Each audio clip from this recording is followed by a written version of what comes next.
అలా వెళ్తున్నటువంటి ఒక పాము సడన్గా రంపానికైతే తగులుతుంది. తగలగానే ఆ రంప ముళ్ళు ఆ పాముకు తగిలి బాగా పెయిన్ వస్తుంది.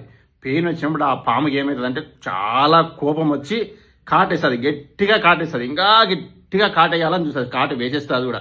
వేసినప్పుడు ఆ నోటికి ఆ రంప ముళ్ళు కూర్చొని ఇంకా పెయిన్ ఎక్కువవుతుంది.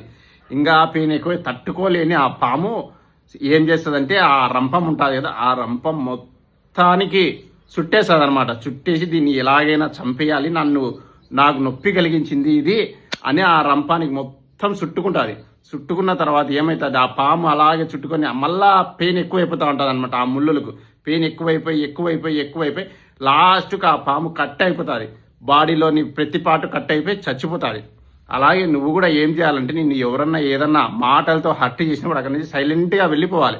మనసులోకి తీసుకోకూడదు, నెత్తి మీదకి కూడా తీసుకోకూడదు. తీసుకున్నావంటే నువ్వు పోతావు.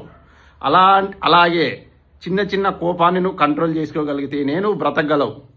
ప్రతి చిన్న పెయిన్ నీకు బాధ కలిగించేదే, కానీ ఒక్కొక్కసారి దాన్ని వదిలేయాలి ఆ పెయిన్ కూడా.